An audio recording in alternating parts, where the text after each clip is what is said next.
Okay, I'm Andrew Levy. I'm on the product side here at End User Computing at VMware, and I'm going to talk to you about Workspace ONE Intelligence. So Workspace ONE Intelligence is our large-scale data lake where we bring data together from across the ecosystem, from across the digital workspace. And we've extended that beyond the workspace, and I'll get into how we've built out that extensibility.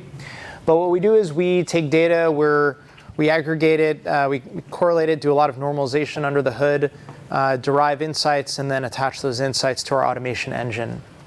We do this across all major platforms, iOS, Android, Win 10, Mac, Chromebooks, ruggedized devices.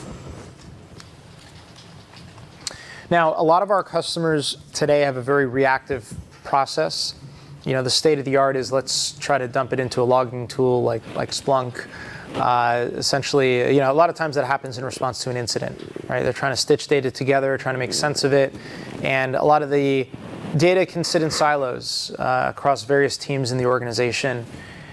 You know, and once you get into your logging tool, you may use another tool like Tableau or to visualize it, and then you know, maybe you're using, like, say, a MuleSoft to coordinate or share data between platforms and execute actions.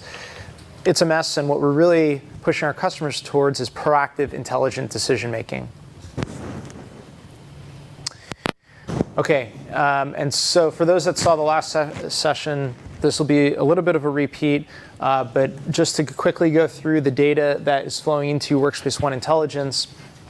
On the top left there, you see endpoint data. So this is all of our device posture information, all of our configuration information about various settings that are enabled or disabled on the device, things like what storage is available, our entire app inventory, so what applications are installed on those devices.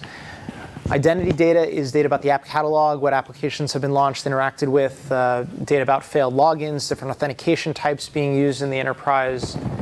Application apps here refers to richer app analytics data. We acquired a company called Apptelligent that focused on mobile user experience, and so we have data about how long the app is taking to load, what crashes or errors are occurring, all the latency of interacting with cloud services, what errors the app has run into, different transactions or user flows that are used within those applications. And then CVE data is flowing in, so vulnerability data that we can then match up against our endpoint data. All of this goes into our platform, and we have a very powerful we do have some out-of-the-box dashboards, of course. There's a custom widgets that you can create. There's custom reports that you can create and schedule to get sent out to various people in the organization. You can send those reports outside of whoever has access to this system, of course. So here's an example of those dashboards. You can create a variety of custom visualizations across all the data streams that I just mentioned. Yeah. I just have a question. Since you brought up Splunk, Sure. I'm a Splunk architect, so I quite understand how Splunk does it. Mm-hmm. But if you could explain how you go about doing the ingestion of data, mm-hmm. and do you use the same tagging, like what's the word? The common naming something. Common event format or yeah. syslog? The way you tag, yeah. I can't remember the exact name. Yeah. So today, it's a great question. Today, the ingestion, with the exception of our trust network partners, mm-hmm. is direct between our products, and we haven't exposed those APIs for putting arbitrary custom data in. Now, there's some exceptions. You can think of sensors as just that, but again, we control that data flow, even though you're deploying custom scripts, and we read that data. So this would not be in the same sense of how Splunk would ingest data. This would be specific to your products. Today, it works that way. Okay. Although with Trust Network, and I believe we've announced already our intent to work with these security partners as design partners and really open up those APIs to the broader ecosystem. Okay. Again, those would be pretty specific to endpoint security, cloud security, those set of APIs. Okay. We are looking at ways to broaden that aperture, though. I mean, there's a lot we've been investing in around extensibility, and at this upcoming VMworld, you'll hear a bunch of announcements on that. Okay, and then is it in the sense of a logging monitoring service, or is this in the sense of this is in analytics, and it's only for the intelligence of these products until you integrate with further? So we're definitely not trying to replace, your infrastructure logging tools or your SIM. Okay. Even though we collect a variety of sources, it's for defined use cases that I'll go through here. Mm-hmm. It's really about insights into that digital workspace and then taking action on them. So it's definitely not just a BI tool. There's a full workflow, from day zero and beyond. Okay. Yeah. So there's, but again, we want to be able to work with those other tools, and you'll hear some announcements about how we'll be integrating with some of those tools that you have in mind. All right. So that's on the visualization side. I mentioned app analytics before. Here's a view into that. Obviously, we support employee-facing applications that are being deployed and managed through Workspace ONE. We also actually support consumer apps, or really anything that's published to the public app stores as well. And actually, our own applications are on that public app store, like the Boxer application that I mentioned earlier. And you can see a variety of examples of the data we collect, a mixture of business engagement, usage metrics like monthly active users, daily active users, through to network latency and errors, different transactional stability metrics. And this is important also because a lot of times historically you've had administrators declare success by saying, hey, we have this digital transformation campaign, we need to push out this new application to call it 80% of our employee base. That's great, but is anyone actually using it? Right? So it's important to have that engagement data, and also have engagement data through this as well as our app catalog to make some rationalization decisions, right? And VMware itself went through this with using Zoom, Skype for Business, WebEx, right? We all have 10 different tools to do the same thing. So actually having data to make those decisions on what you should standardize on is really important. Yep. I have another question about tagging. Mm-hmm.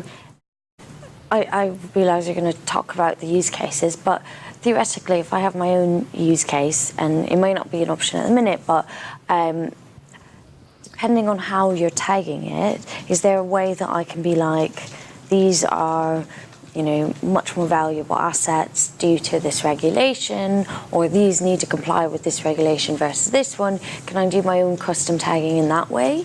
And is it also tagging of, this is the device it came from, this is its address, blah, blah, blah, but also this is kind of the type of the data that, is it very granular? Yeah, so you can, as part of our automation engine, you can apply tags to devices that match a set of criteria. Those are UEM tags, as we call them. And those tags can apply and move devices to various, what we call smart groups. Okay. And those can have specific policies attached to them, specific profiles that get pushed up.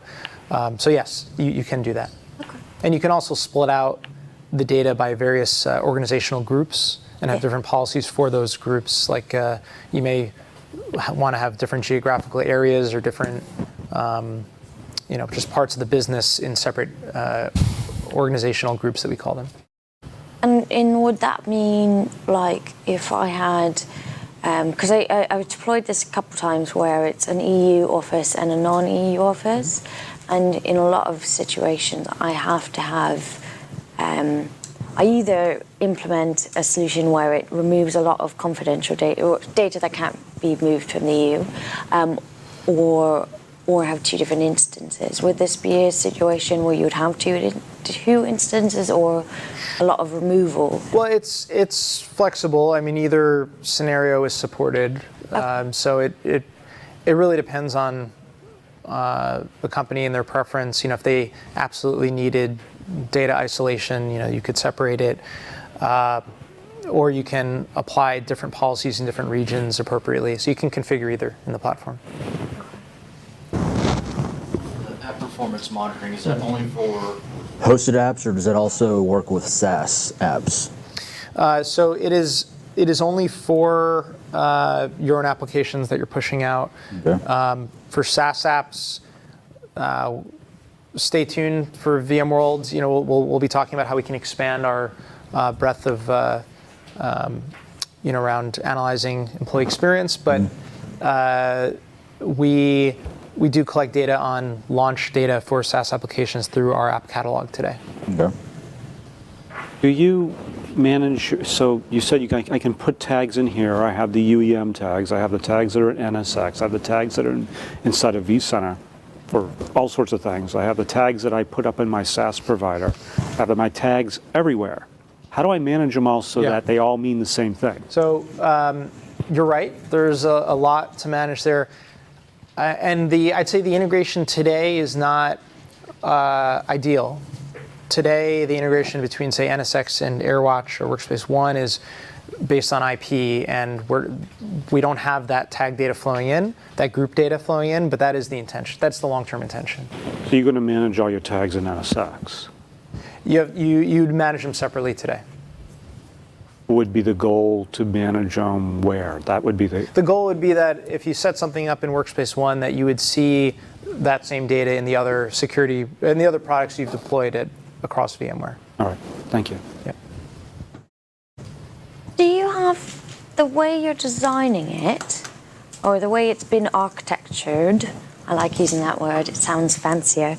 The way it's designed, is it something that's going to easily transition to having different types of data being incoming? Or is it something that's very embedded in your current environment and it will take a lot of work to get to the point where I can be a bit more free?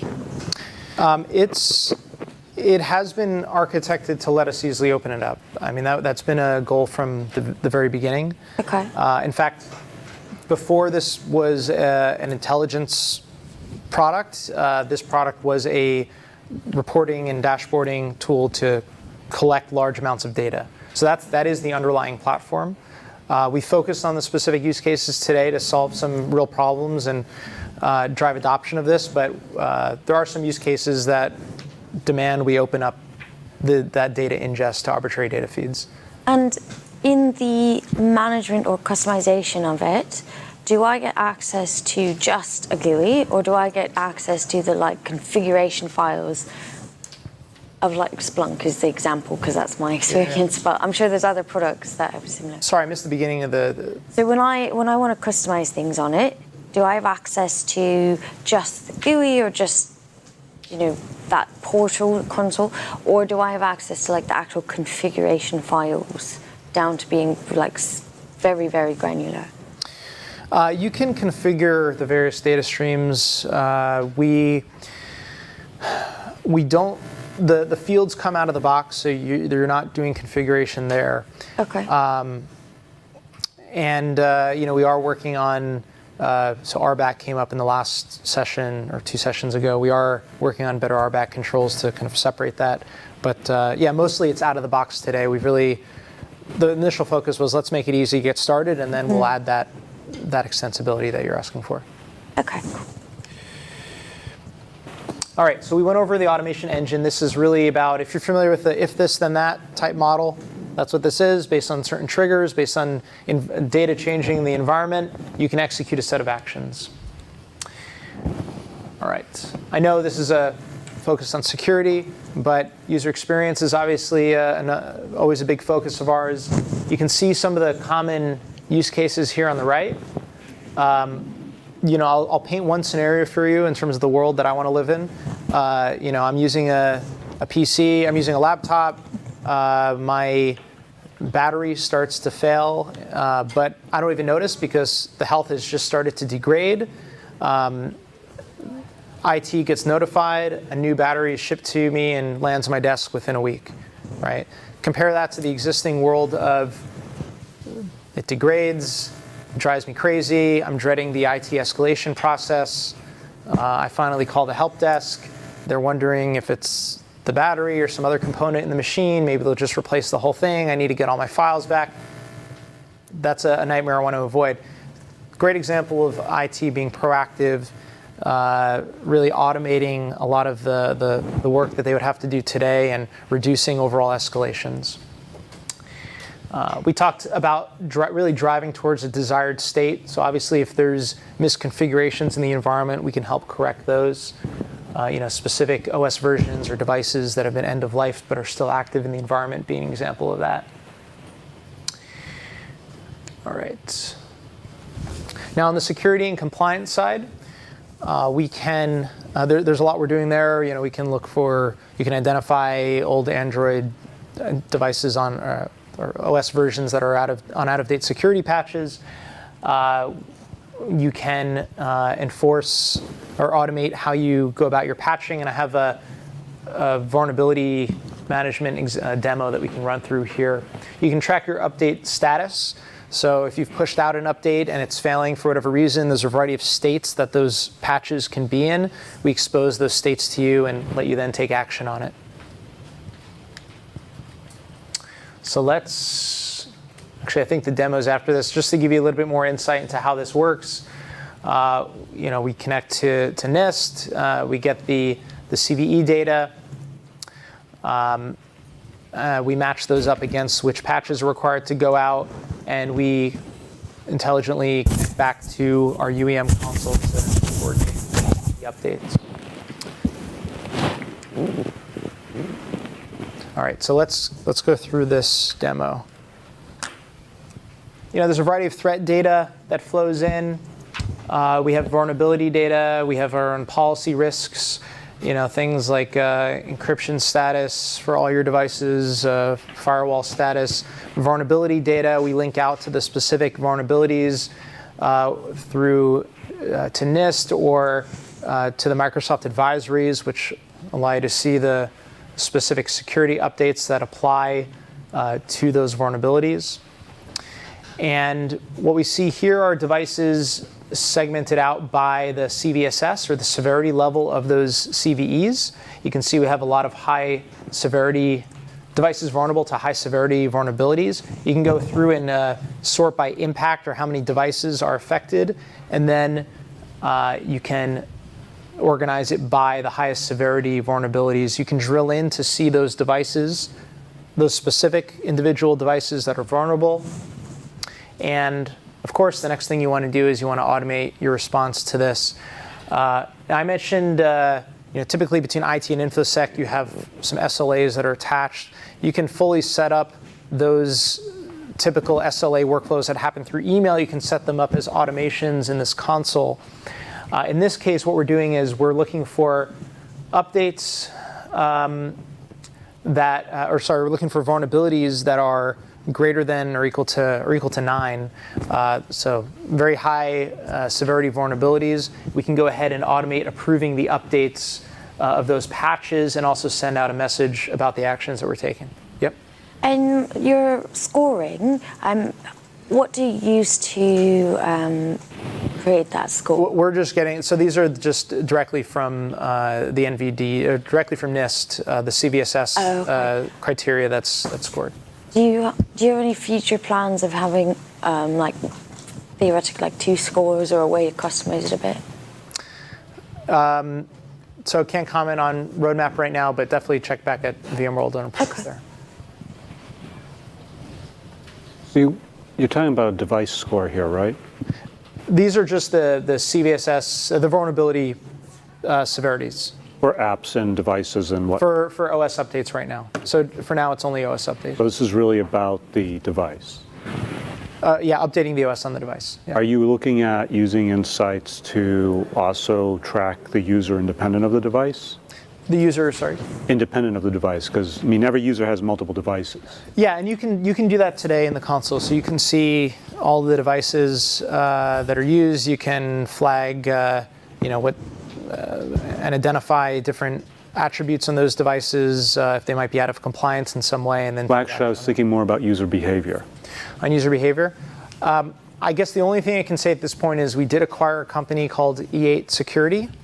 They're in the user entity behavioral analytics, or the UEBA space, with a big focus on behavioral analytics. So definitely check back with us in a few months on that one. Okay, thank you. But we did publicly announce that acquisition already.